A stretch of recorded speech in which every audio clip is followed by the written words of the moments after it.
Hello everyone, आपका let's learn with उत्कर्ष में स्वागत है। आज हम 7th क्लास की संस्कृत की बुक दीपकम से फर्स्ट चैप्टर के अभ्यास कार्य को करेंगे।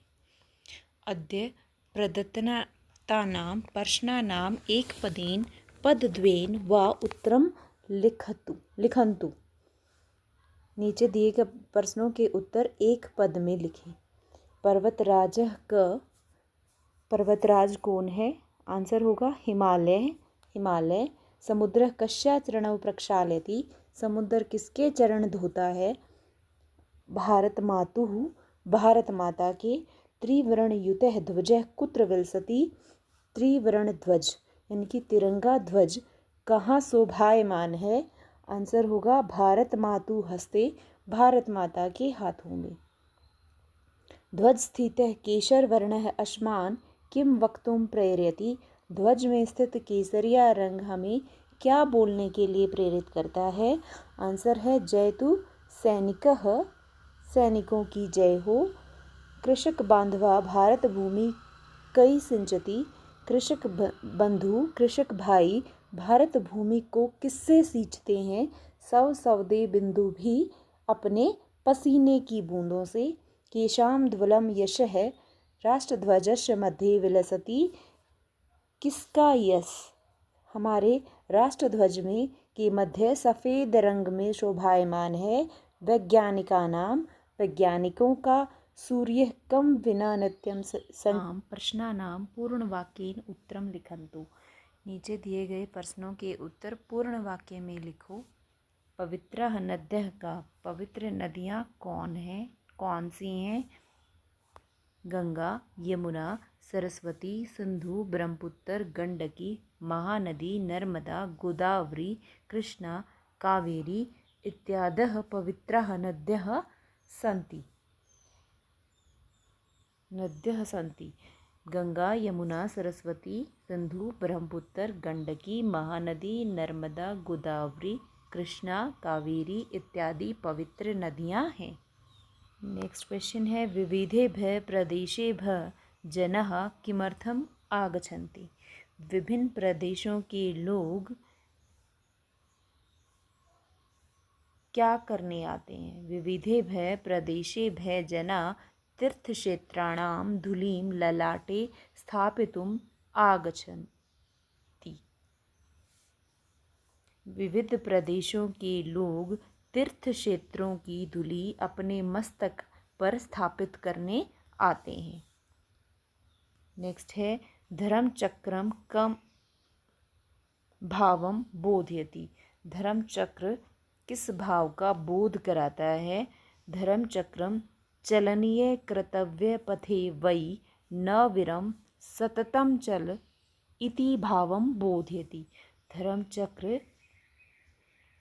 कर्तव्य पथ पर चलने, न रुकने और लगातार चलने के भाव का बोध कराता है। नेक्स्ट है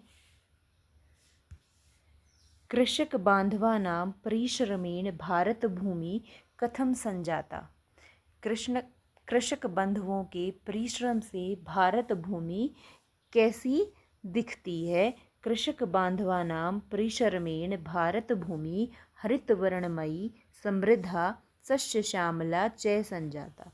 कृषक बंधुओं के परिश्रम से भारत भूमि हरे रंग की समृद्ध और उपजों वाली दिखाई देती है।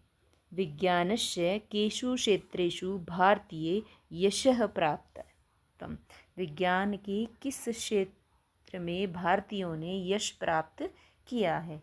अणुशास्त्रे, संगणकशास्त्रे, चिकित्साशास्त्रे, अंतरिक्षशास्त्रे, आयुधशास्त्रे विज्ञानस्य क्षेत्रेषु भारतीयः यशः प्राप्तम्।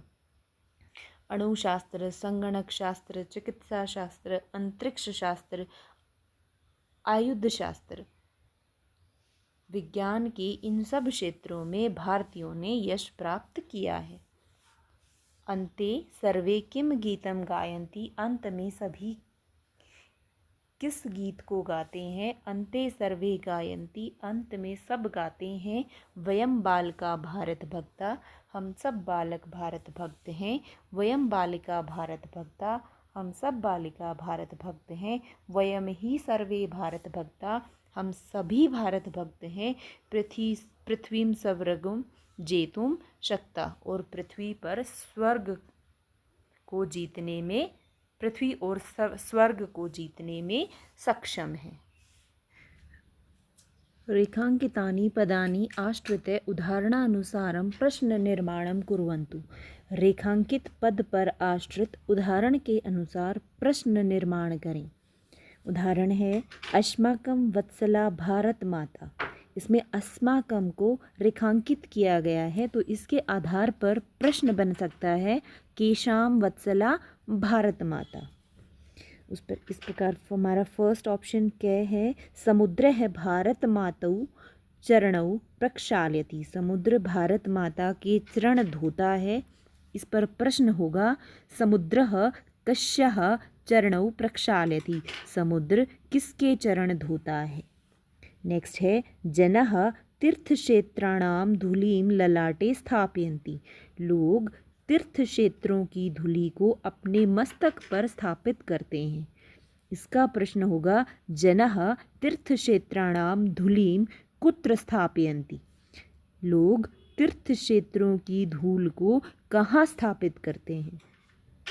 नेक्स्ट है वीरः भारत मातु सर्वदा सेवां कृतवन्तः। वीर भारत माता की सदा सेवा करते हैं। वीरा को रेखांकित किया गया है, तो इसमें प्रश्न होगा के भारत मातुः सर्वदा सेवां कृतवन्ते। कौन भारत माता की सर्वदा सेवा करते हैं? नेक्स्ट है जयतु कृषकः इति वक्तुम् अस्मान् प्रेरयति। जयतु कृषकः, कृषकों की जय हो, किसान की जय हो, यह वाक्य यह बोलने के लिए हमें प्रेरित करता है। जयतु कृषकः इति वक्तुम् कान् प्रेरयति। जयतु कृषकः यह बोलने के लिए किसको प्रेरित करता है? नदी कष्टानि सहमना प्रवहति। नदी कष्ट सहकर भी बहती रहती है। इसका प्रश्न होगा का कष्टानि सहमना प्रवहति। कौन कष्ट सहकर बहती है? वयम गौरववर्धनार्थम प्रयत्नं कुर्मः। हम सब गौरव को बढ़ाने का प्रयत्न करेंगे। इसका प्रश्न होगा वयम गौरववर्धनार्थम किम कुर्मः। हम सब गौरव बढ़ाने के लिए क्या करेंगे? नेक्स्ट है अद्यः प्रदत्तानां शब्दानाम् उदाहरणानुसारं रिक्तस्थानेषु रूपाणि लिखन्तु। नीचे दिए गए शब्दों के उदाहरण के अनुसार रिक्त स्थान में रूप लिखें। एक वचन, द्विवचन और बहुवचन। फर्स्ट है चरणानि दिया गया है बहुवचन में, तो इसमें एक वचन में होगा चरणम और चरणौ। नेक्स्ट है नदी, एक वचन दिया गया है, तो इसमें द्विवचन होगा नद्यौ नद्यः। ललाटे ललाटयोः ललाटेषु। देशाय देशाभ्यां देशेभ्यः। चक्रम चक्रे चक्राणि। वैज्ञानिकेन वैज्ञानिकाभ्यां वैज्ञानिकै।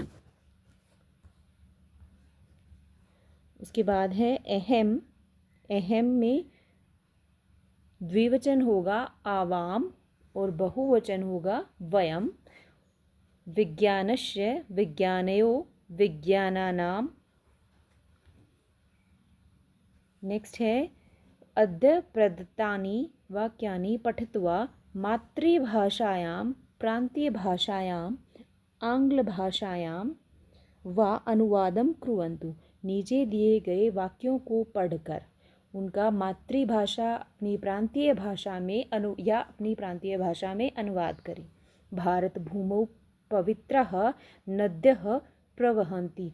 भारत भूमि में पवित्र नदियाँ बहती हैं।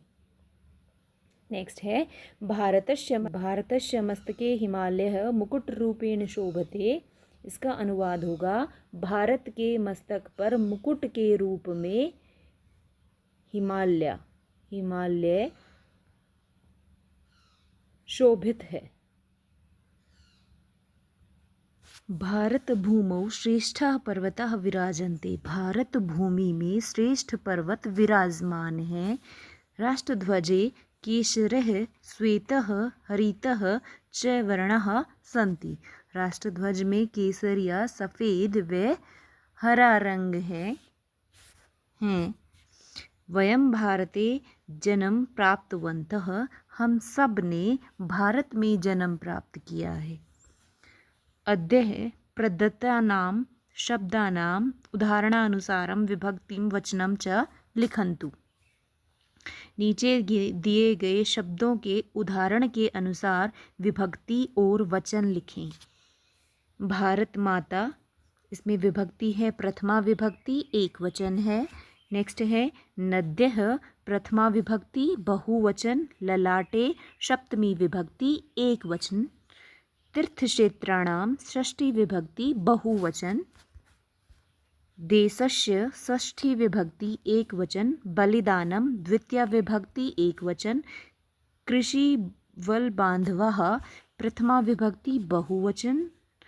अस्मान् प्रथमा विभक्ति बहुवचनम। क्षेत्रेषु सप्तमी विभक्ति बहुवचनम। पाठे प्रयुक्तानि क्रियापदानि रिक्तस्थानेषु लिखो। पाठ में प्रयुक्त क्रियापदों को रिक्त स्थान में लिखें। शृणुमः, गायन्ति, भवामः, विराजन्ते, प्रवहन्ति, शोभन्ते, स्थापितुम्, आगच्छन्ति, विलसति, प्रयच्छन्ति, अस्ति, कृतवन्तः, सूचयति, प्रेरयति, सिञ्चति, प्रीपोषयति। अद्य प्रदत्तानां क्रियापदानां त्रिषु पुरुषेषु त्रिषु वचनेषु च लट् लकारस्य रूपाणि लिखन्तु। नीचे दिए गए क्रियापदों के लट लकार के तीनों पुरुष और तीनों वचन लिखें। इसमें प्रथम पुरुष में एक वचन में दिया गया है भवति, अर्थात इसका मूल शब्द है भू। इसमें मूल धातु है भू, जिसका अर्थ है होना। तो इसमें द्विवचन में होगा भवतः, भवन्ति, भवसि, भवथः, भवत्, भवामि, भवावः, भवामः। नेक्स्ट है प्रथम पुरुष के एक वचन में दिया गया है अस्ति। इसमें अश धातु है, जिसका अर्थ है। इसमें होगा स्तः, सन्ति, अशि, स्थः, सत्, अश्मि, स्वः, स्मः। नेक्स्ट है इसमें उत्तम पुरुष में बहुवचन में दिया गया है इच्छामः। तो इसमें मूल धातु है इश, जिसका अर्थ है चाहना या इच्छा करना। इसमें प्रथम पुरुष के एक वचन में होगा इच्छति, इच्छतः, इच्छन्ति, इच्छसि, इच्छथः, इच्छत, इच्छामि, इच्छावः, इच्छामः। नेक्स्ट है इसमें प्रथम पुरुष के बहुवचन में दिया गया है आगच्छन्ति। इसमें मूल धातु है गम, जिसका अर्थ है जाना। इसमें होगा प्रथम पुरुष के एक वचन में होगा आगच्छति, आगच्छतः, आगच्छन्ति, आगच्छसि, आगच्छथः, आगच्छत्, आगच्छामि, आगच्छावः, आगच्छामः। धन्यवाद।